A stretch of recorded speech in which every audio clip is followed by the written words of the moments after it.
అది వాళ్ళ ప్రాబ్లం కృష్ణ, నీ ప్రాబ్లం కాదు. కోపంలో మాట తోలవు, కష్టాల్లో వెన్ను చూపవు, సూటిగా నిక్కచ్చిగా నీలా నువ్వుంటావు. అందుకే అందరూ నిన్ను ఇష్టపడతారు, నాతో సహా. అవును కృష్ణ, నీపై నాకున్నది ఇష్టమో అభిమానమో ఆరాధనో నాకే తెలియటం లేదు. అవునా సిపి సార్, ఎప్పుడు ఆన్ టైంలో డ్యూటీకి వెళ్ళే మీరు ఇవాళ ఏంటి ఇంత రిలాక్స్ గా ఉన్నారు? స్టేషన్ కి వెళ్ళరా? ఇప్పుడు వెళ్తాను కృష్ణ. Thank you. దేనికి థ్యాంక్స్? నువ్వు నాతో మాట్లాడినందుకు, మళ్ళీ నాతో నార్మల్ గా ఉన్నందుకు. ఇప్పుడు నాకు ప్రశాంతంగా ఉంది. జరిగిందే తలుచుకుని ఏం సాధిస్తాను సిపి సార్? మీ కూతుర్ని, ఏ బంధానికి బంధీని కాను. తప్పుని ఒప్పుకోను. చేసిన తప్పుని కప్పిపుచ్చుకోవాలని ఎన్ని శక్తులు ఎన్ని విధాలుగా ప్రయత్నించినా నిజాన్ని నిర్భయంగా నిరూపిస్తాను. కులం జాతి అనే హెచ్చు తగ్గులకి బలైపోయిన ఒక జంటని మళ్ళీ ఒకటి చేయాలనుకుంటున్నాను. నాకు మీ ఆశీస్సులు కావాలి. ఆశీర్వదించండి నాన్న.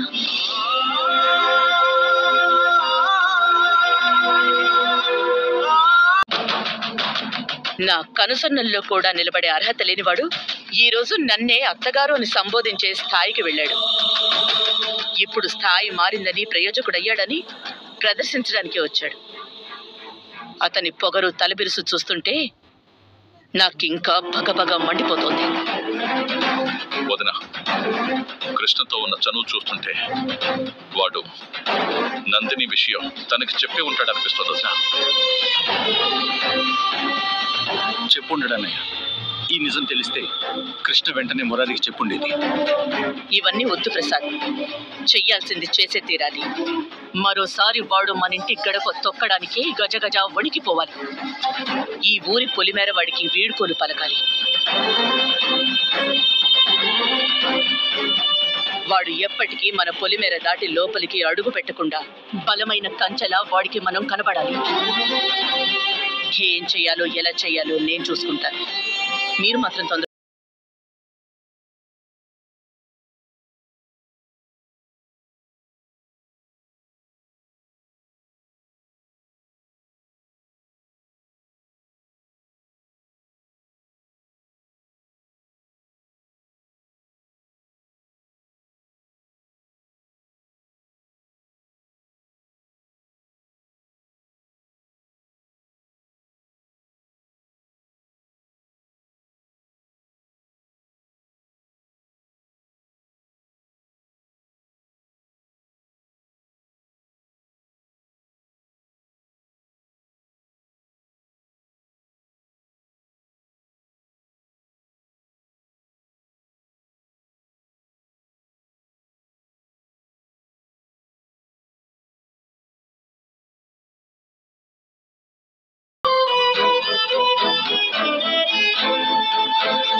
కృష్ణ వస్తుందా రాదా?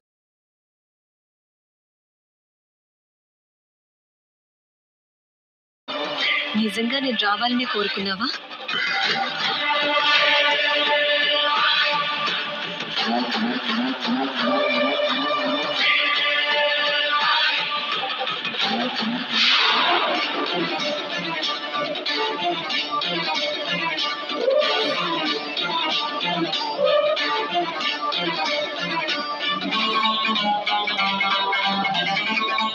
చూస్తున్నా, నేను రావడం నీకు ఇష్టం లేదా?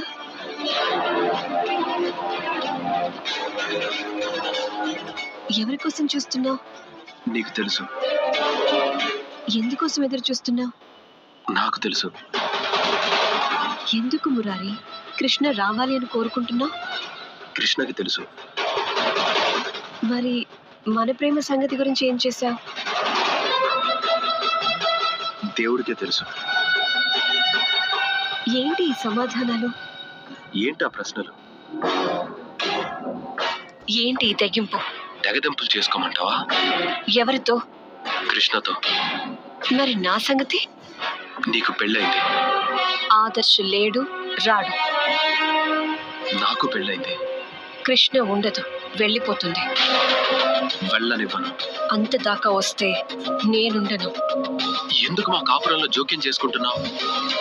ఎందుకు మన ప్రేమ మధ్యలోకి కృష్ణను లాగుతున్నా? కృష్ణకి నా వల్ల చాలా అవమానం జరిగింది. అవును మరి, కృష్ణ మీద నీలో అనుమానం మొదలైంది. అది అనుమానం కాదు, అభిమానం కూడా కాదు. ఏది జరిగినా అది మా ఇద్దరి మధ్య మాత్రమే ఉండాల్సిన. ఏదో మాట్లాడాలంటే కదా, మాట్లాడుకోండి. ఆగదు.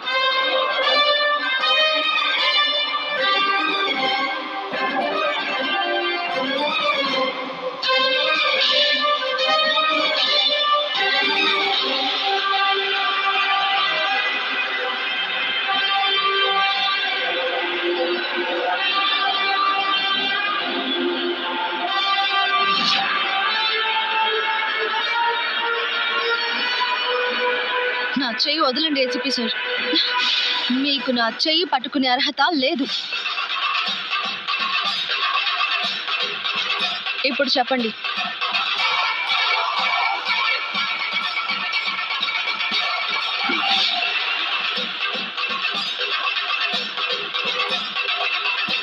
నేను తర్వాత మాట్లాడతాను. నేను తర్వాత మాట్లాడను. కిందకు వచ్చేటప్పుడు ప్రసాద్ బాబు నన్ను రానివ్వలేదు, గదిలోకి లాక్కెళ్ళిపోయారు. అప్పుడు నాకు సిద్ధు మన ఇంటికి వచ్చి వెళ్ళినట్టే అనిపించింది. సిద్ధు వచ్చాడా?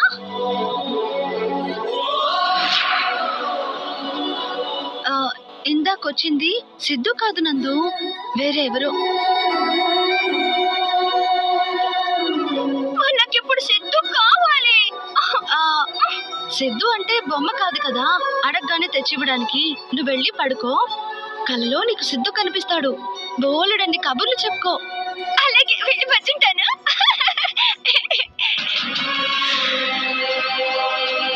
తీసుకొచ్చిందా? వాడు దాచిపెట్టి ఈ తింగర పిల్లని అడ్డు పెట్టుకుని ఈ ఇంట్లో పెత్తనం మొదలు పెడదాం అనుకున్నాడా?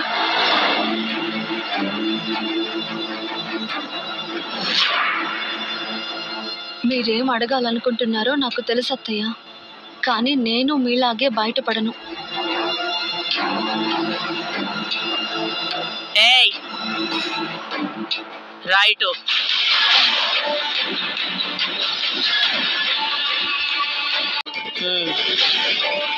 ఏంటి నందుతో ఏదో మాట్లాడుతున్నావు? వదిలేయండి పెద్దత్తయ్య, ఏదో మాట్లాడింది. నందిని పసిపిల్ల లాంటిది. నువ్వు పసిపిల్లవు కాదు కదా, అడిగిన దానికి మాత్రమే జవాబు చెప్పు.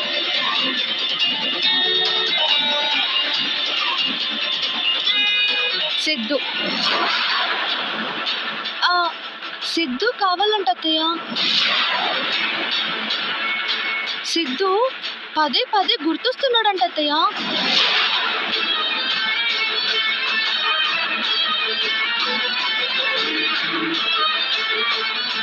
ఇందాక ఇంటికి వచ్చినట్టు అనిపించిందంట. ACP sir,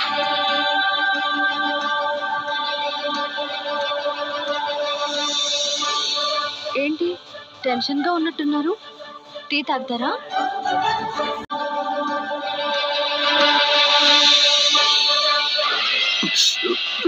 sir sorry sir, ఒలికిందా? కాలింది. అయినా నువ్వెందుకు తీసుకొచ్చావు? మీరే కదా సార్ టీ తాగుతారంటే ప్రేమగా నవ్వుతూ తలూపారు. నేనెప్పుడు తాలూపాను? ప్రేమగా నవ్వుతూ తాలూపానంట. వద్దు, తీసుకెళ్ళాను. మీరు ఈ మధ్య ప్రతిదానికి కోపడుతున్నారు సార్. నేను కోపడటం ఏంటి? నేనెందుకు కోపడతాను? అసలు ఏం మాట్లాడుతున్నావు నువ్వు? ఏసీపీ సార్, ఏమైంది? ఎందుకంత టెన్షన్ పడుతున్నారు? కూల్గా ఉండండి. స్మైల్.